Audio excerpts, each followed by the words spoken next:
Olá, meus irmãos, graça e paz, tudo bem com vocês? É um prazer iniciar mais um estudo, mais uma reunião aqui na nossa sala Zoom.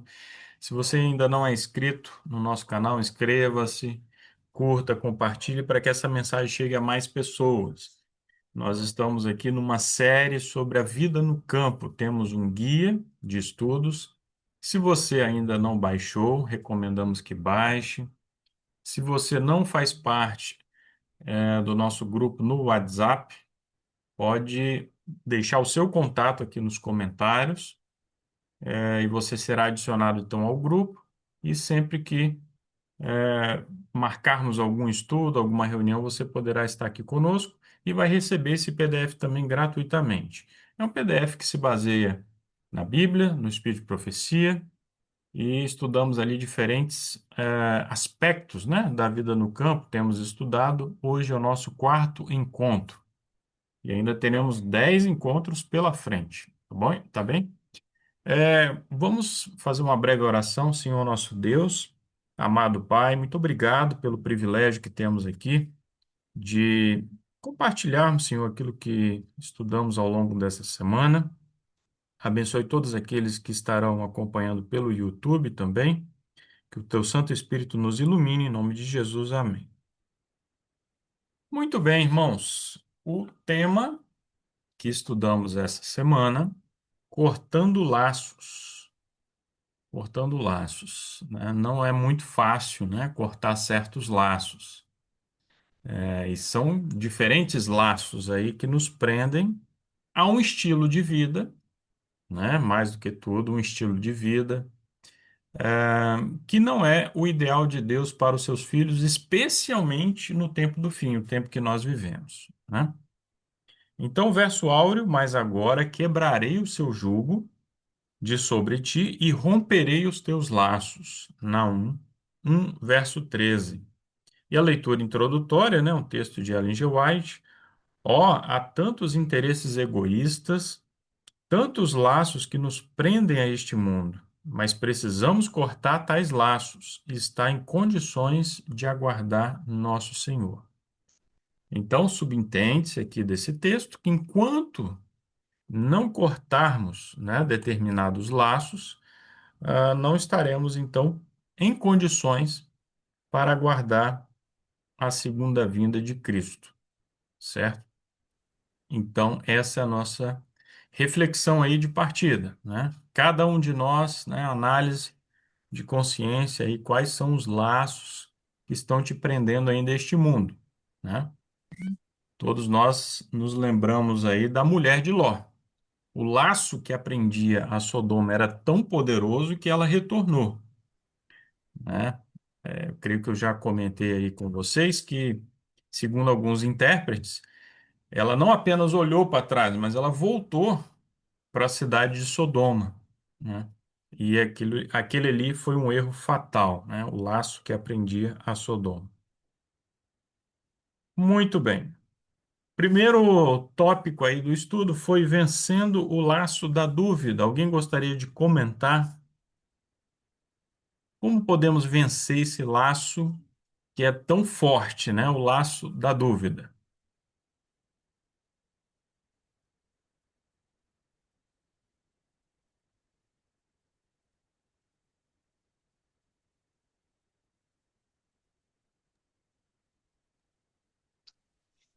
Quando o Senhor Oi, nos irmão. pede para fazer alguma coisa, desculpem, Pode falar, irmão.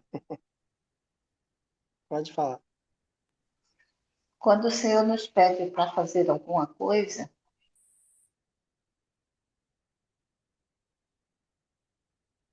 Hum, Irmã Cristina, pode concluir. ok. Quando o Senhor nos pede para fazer alguma coisa, Ele nos dá orientações, nos dá instruções, nos dá promessas, e como aquele que conhece Deus, que Ele é fiel, e Ele sempre quer o melhor para os seus filhos, a gente aprende a confiar nele e não nos resta outra alternativa senão obedecer, seguir suas orientações. Se confiamos, não devemos deixar espaço para dúvidas. Amém. Irmão Everton ia seguir a Maciela, por gentileza. Mas é isso mesmo, irmão, que a irmã comentou, a irmã Cristina. É para a gente vencer as nossas dúvidas, né? Vencer, estudando a Bíblia, né? O Espírito de Profecia. Deus é que vai nos orientar, né? Para nós tomar decisões de acordo com a vontade dele, né? E eu acho assim, cada um tem suas lutas, né? E, então é buscar em Deus mesmo, né?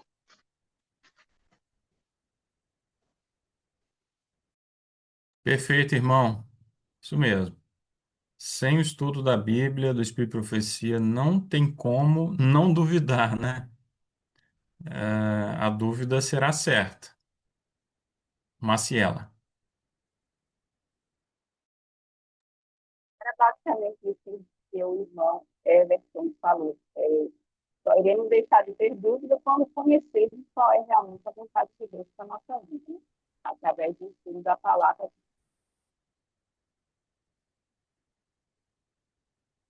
Muito bem.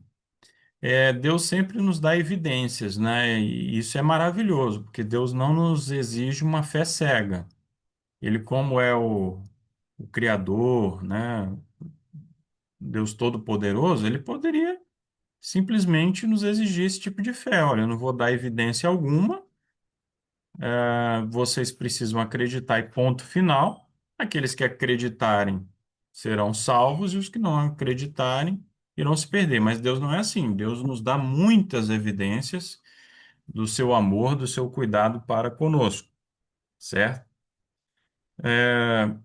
Bem, só queria destacar aqui, de caminho a Cristo, viu?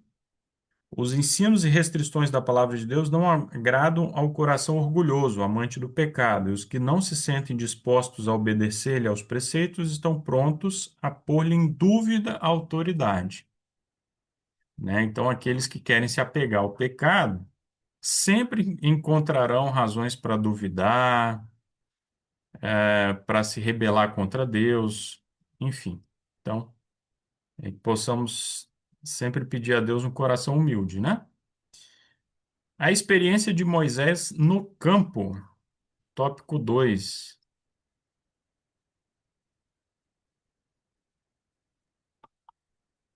Isso. Tópico 2 é a experiência de Moisés no campo, né? Muitas lições temos para a nossa vida em relação a isso. Moisés, ele escolheu, né?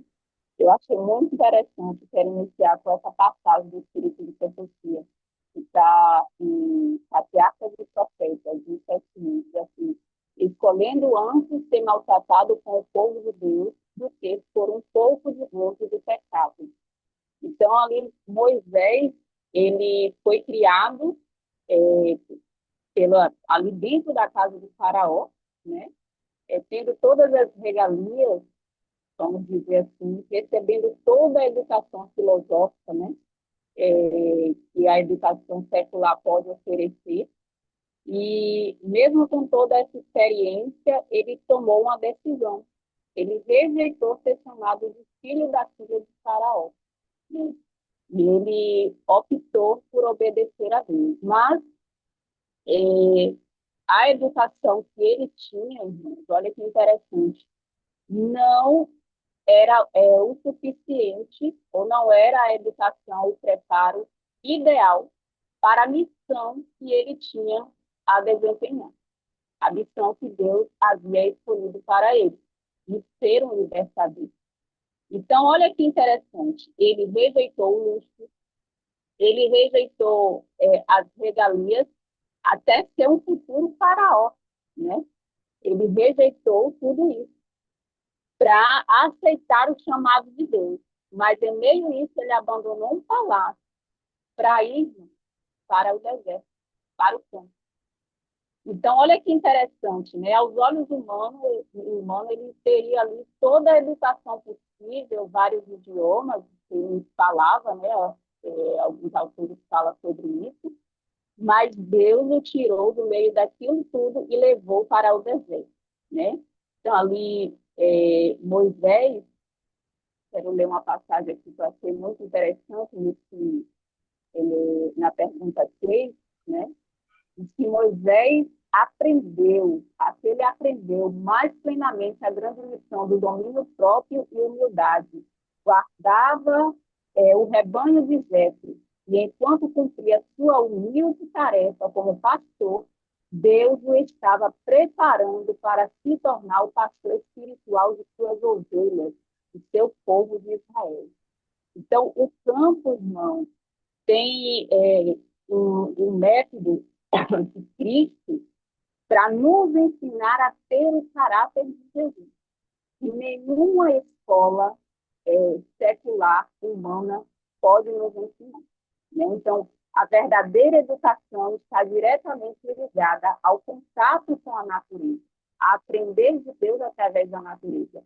E Moisés precisou passar por esse processo para ser moldado por Deus, então, chegar à sua missão de libertador. Né?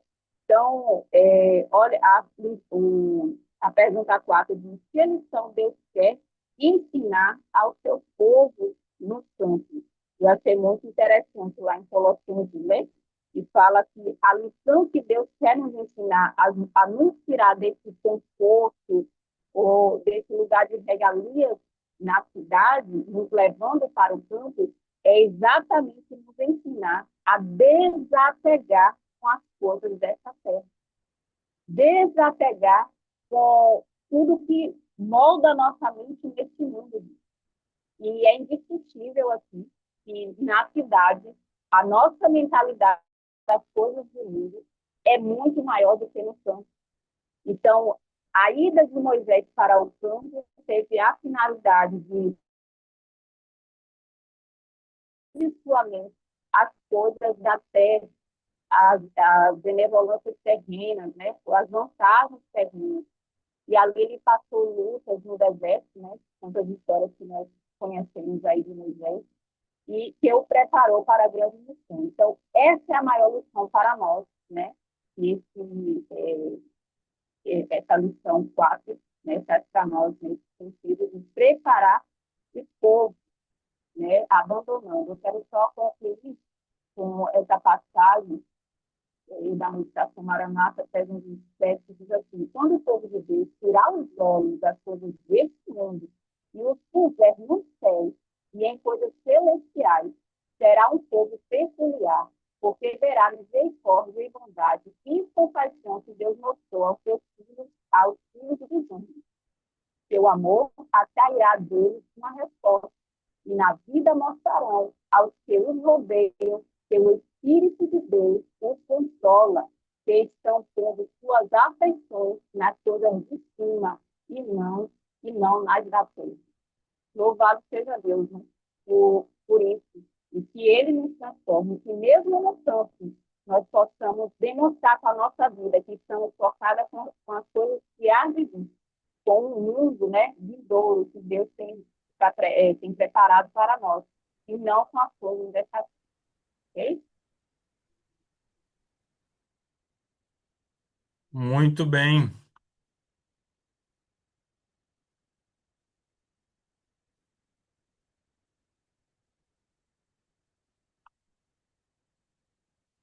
Muito bem.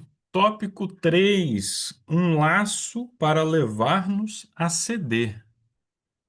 Que laço é esse, hein?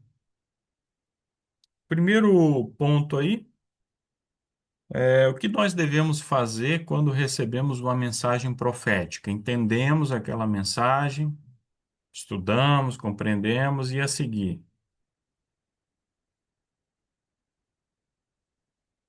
E aí nós temos textos bíblicos, né, como Apocalipse 1, verso 3, Lucas 6, 47 a 49.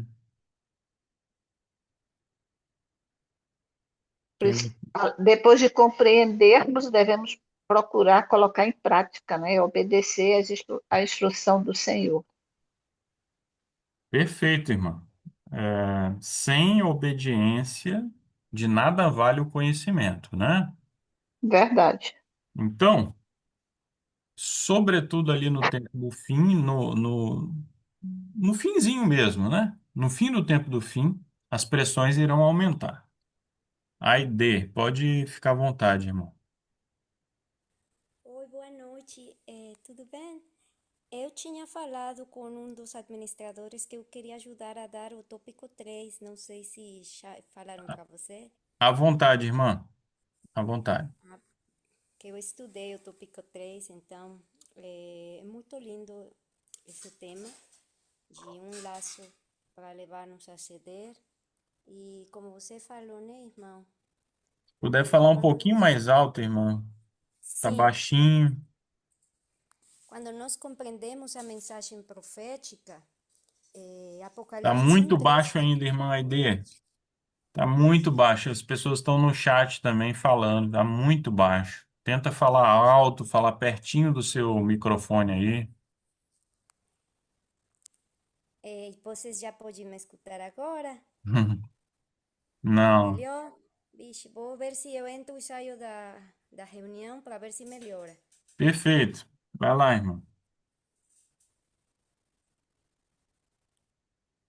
Enquanto a irmã vai retornando ali, uma citação aqui desse tópico. Olha, o capitão de nossa salvação nos deu suas ordens e devemos prestar implícita obediência. Porém, se fecharmos o livro que revela sua vontade, e não investigarmos ou examinarmos, nem buscarmos compreender, como poderemos cumprir suas obrigações?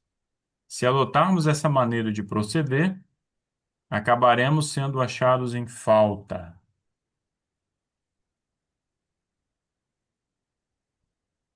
A irmã já está retornando e vai então destacar aí os principais pontos desse tópico.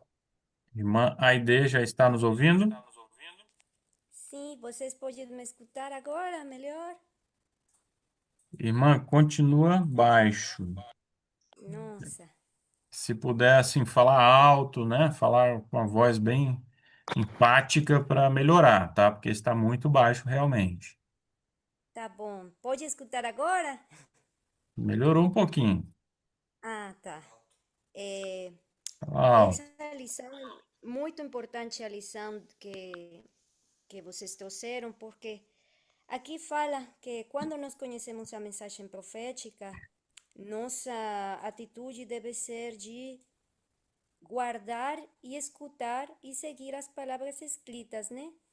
O Tiago 1:22 fala que nós temos que ser praticantes da palavra e não somente ouvintes, né?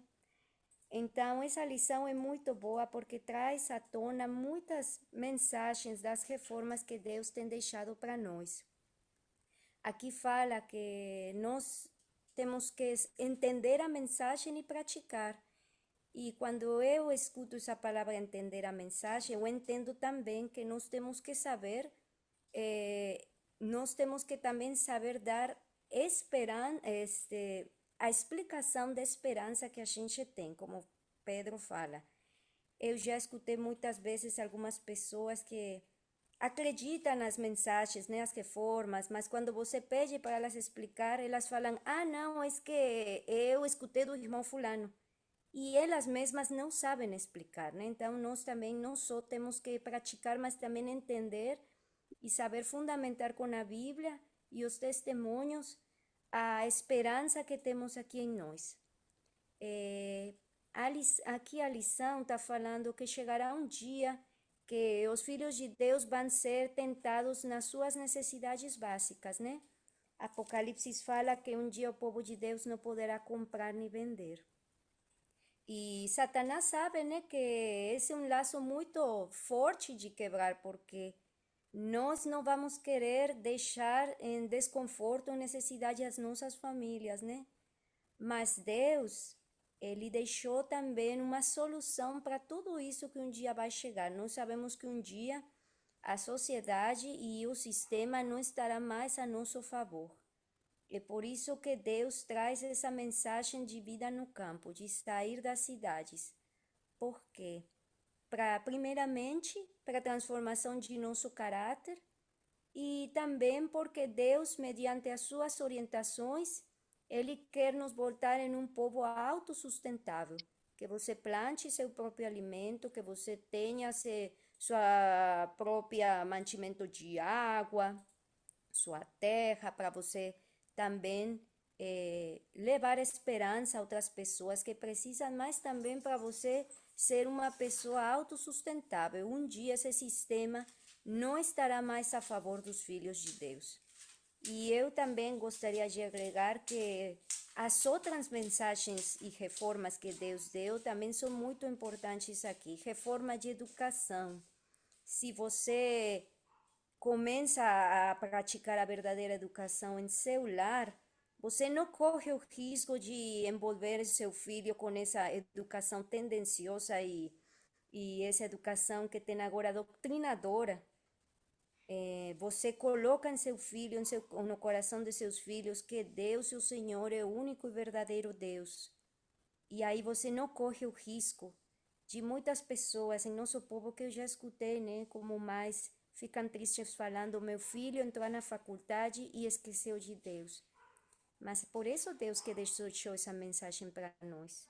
Também eu gostaria de falar que a mensagem de reforma e saúde tem muito a ver com isso também, porque como nós falamos, se um dia o sistema não estará mais a nosso favor, então, se eu desenvolvo uma alimentação conforme ao que Deus falou, eu não vou ficar dependente de remédio, de hospital, de doutor, de farmácia, porque também um dia eu não vou conseguir nem comprar nem vender.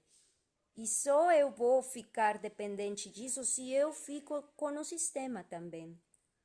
Então, Deus deixou para nós muitas orientações, irmãos. Deus quer que seu povo seja um povo independente desse sistema. Um dia eu estava escutando uma reportagem falando por que as pessoas autossustentáveis são um perigo para alguns governos. Por quê? Porque você não fica estendendo sua mão para o governo me alimentar, porque eu já tenho, pela graça de Deus, me alimento. Você não estende a mão ao governo para te educar, porque você já está educando seu filho.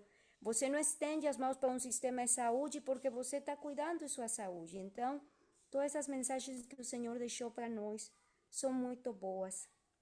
E para concluir, eu gostaria de falar que eu sei que muitas destas reformas não são aceitadas pela maioria ou ainda não são muito entendidas. Então, eu queria convidar para aquelas pessoas que ainda sentem alguma dúvida ou não se sentem à vontade com esses temas, que desafiem ao Espírito Santo para ser Ele quem mostre e convença essas pessoas. E orar também por nossos irmãos, por todos nossos irmãos, porque o tempo que está próximo não vai ser fácil, mas a promessa de Deus e suas orientações estão ali. Então, que Deus abençoe.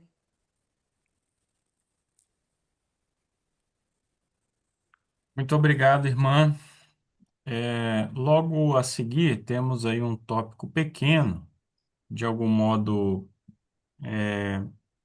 uma mera, um mero prolongamento desse tópico 3, que é Deus chama seu povo para fora do sistema da segunda besta, né? Nós temos ali o texto de Apocalipse 18, verso 4, e é um texto muito conhecido, né? Deus chamando o seu povo, sai dela, povo meu. E muitas vezes nós interpretamos, nós que eu digo adventistas, né? Interpretamos como um chamado para que o povo que está espalhado nas mais diversas denominações, e religiões, enfim, povo sincero, que saia dessas igrejas. E quando ocorrer o alto clamor, todos os sinceros irão deixar. Será o último grande apelo, né? E o povo de Deus então vai se reunir, não numa grande catedral, como a irmã Ellen White fala, né? Debaixo ali de uma placa, né? Mas enfim, o povo de Deus vai estar reunido em torno dos seus mandamentos, da guarda dos seus mandamentos, e, portanto, ali virá a crise final. Agora, precisamos entender também que não é apenas um rompimento com os laços teológicos da Babilônia, né, os laços institucionais, mas também com o sistema da Babilônia, né? A Babilônia, ela está diretamente ligada aos mercadores desta terra, os poderosos, né, aqueles que detêm o poder econômico, o poder político, e, como a irmã Idei bem colocou, precisamos buscar a autossuficiência para não dependermos desse sistema, né? E aí, como que podemos ir começando isso ainda estando nas cidades? Por exemplo, Ellen White fala dos sindicatos, né, confederações, enfim, que não devemos ter nada com essas organizações, certo? Então, se você que está nos acompanhando aí, você ainda é ligado a sindicatos, organizações semelhantes, né, se desvincule, né? E vá se distanciando desse sistema da besta o quanto antes, tá bom? E aí o último tópico, vivendo uma vida simples no campo. Quem gostaria aí de começar comentando, né? O primeiro texto ali é da vida de Jesus, né? Jesus passou a vida na pobreza e abnegação. E foi nesse ponto também que Satanás o tentou. Quem gostaria aí de comentar?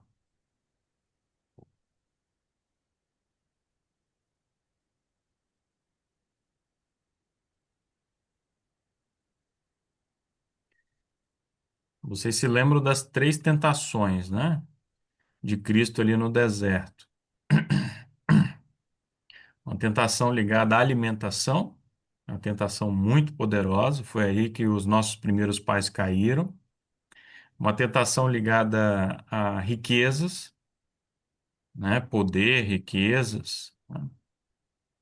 E também o sensacionalismo, né? Então, para o pobre, para aquele que sofre ali, né, com privações, às vezes necessidades, a tentação das riquezas é muito poderosa. E é assim que Satanás pretende, então, manter muitos no seu laço, né? Jesus disse: onde estiver a sua riqueza, ali estará também o seu coração. E nós não podemos servir a dois senhores, né? A Mamon e a Deus, as riquezas e a Deus. Temos que escolher qual será o nosso Senhor. Perfeito? Bem, Rafael, pode falar. por isso que a vida no campo, por mais que a pessoa tenha condições financeiras, seja bastardo financeiramente, tem que entender que o chamado é para a simplicidade. Óbvio, o rico não vai viver como o pobre, mas ele não precisa viver como o milionário. Essa é a questão, né? Então, dar um passo atrás e buscar essa simplicidade. No tópico 2, acho que foi o que eu comentei, falando sobre a questão de abandonar, né, as riquezas. Moisés ali abandonou o palácio e demonstrar a simplicidade para que os outros vejam. Tem alguns textos de Ellen White que ela fala que muitos vão para o campo e constrói casas fascinantes, com mobílias grandiosas, e falam para as pessoas ao redor que Jesus está voltando. Mas os não cristãos olham, né, para as grandes compras delas, as casas, né, mobiliadas, coisas caras, e diz: como que Jesus está voltando se você está tão preocupado com as coisas dessa terra, gastando tanto com as coisas dessa terra? Então, até no campo, irmão, nós podemos ser mau testemunhos, né? Então, Deus nos chama a ser simples. Não é passar fome, não é passar necessidade. Muita gente tem até trauma da vida no campo por privações real que já viveram em suas infâncias, né? Questão humildes mesmo, pobreza. Não é isso que o texto fala, não é isso que Deus nos orienta. Mas é simplicidade, não precisamos esbanjar nada. A vida no campo é uma vida simples. Nós não gastamos tanto dinheiro, a gente não está o tempo todo na rua olhando sapato, roupa, não tem nem para onde ir para estar gastando roupa e sapato, né? Mas a gente pode andar arrumadinho um dia de sábado na roça, né? Para os sapos, para os bichos ver a gente, não tem problema. Mas que isso não seja o centro da nossa vida, né? Que a gente não gaste o tesouro do Senhor, que precisa ser gasto aí para a obra dele avançar com coisas supérfluas, né, irmãos? É verdade, irmão. Hoje no trabalho, uma colega estava comentando, né? A mãe dela tem uma loja no interior, é a loja de roupas, enfim, estava falando como que as pessoas gastam muito dinheiro mesmo com roupas caras. Isso numa cidade do interior, hein? Cidade pequena, interiorzinho do estado aí. Então, a tentação ronda a todos, mas obviamente que na cidade a tentação é mais poderosa. Então, é preciso realmente mudar essa mentalidade, né? Bem, mais algum É, comentário? Pois não, irmão, pois não. realmente, na cidade, onde o inimigo, né, tem um campo, como se diz, minado, né, para tentar todo mundo, porque, igual o irmão comentou, e as tentações que ele usou para Jesus, né, na alimentação. Então, na cidade tem a alimentação mais, né, pervertida, né, de acordo com o inimigo quer, e também a ostentação, né, buscar a riqueza, as coisas, os prazeres da carne, a luxúria, né, ostentação, tudo isso é os prazeres da carne, né? É o que ele usou para tentar Jesus, né, e continua a mesma tentações, né, oferecendo riqueza, alimento pervertido, e os prazeres da carne. E para a gente adorar ele, né? Adorar o ventre, adorar. E no campo é tudo o contrário, né? A gente vai viver uma vida simples, vai estar em contato com a criação de Deus, com a natureza, e aí a gente vai estar vivendo, né? O que Deus quer para a gente, e aí vai ser mais fácil para levar a mensagem dele, né? Amém. Olha, estamos caminhando aí para o fim, e no fim dessa lição 4 eu coloquei essa imagem aqui, gerada pela inteligência artificial, e aqui nós temos um modo diferente de riqueza, né? Uma riqueza que não é muito valorizada na nossa cultura ocidental. A riqueza de você colher o seu próprio alimento, produzir o seu próprio alimento, né? E ali é uma horta, um pomar, e colher ali o fruto do seu trabalho. E essa citação aqui do lar adventista, né? Tem tudo a ver com o que estamos falando aqui. Pais e mães que possuem um pedaço de terra e um lar confortável são reis e rainhas, né? Então, é claro, como a Maciela colocou, né? Não é preciso viver na miséria, no campo, né? Uma casa ali com goteiras, nada disso. Deus quer um lar confortável para os seus filhos, né? Mas apenas isso, né? Um lar com conforto, com bom gosto, né? E não com luxo, né? Não com excesso. Me chamou a atenção, eu coloquei uma enquete no grupo esta semana sobre as virtudes, né? E na transição para o campo, as pessoas mais precisam cultivar, vocês se lembram, né? Inclusive da opção mais votada, né? Colocamos ali as mais diversas virtudes, claro que todas são importantes, mas a que recebeu mais votos foi a da frugalidade. Uma vida simples, né? Uma vida com o básico, certo? Então, que Deus nos abençoe, que tenhamos sempre aí a sabedoria, o bom senso. Muito bem, pode fazer a pergunta, irmã. Só agora eu vi aí sua mensagem no chat. Pode fazer a pergunta. Se nós conseguirmos responder. Mãe de Valda, está nos ouvindo? Bem, eu acredito que não. Continua aqui na live, mas. Perfeito.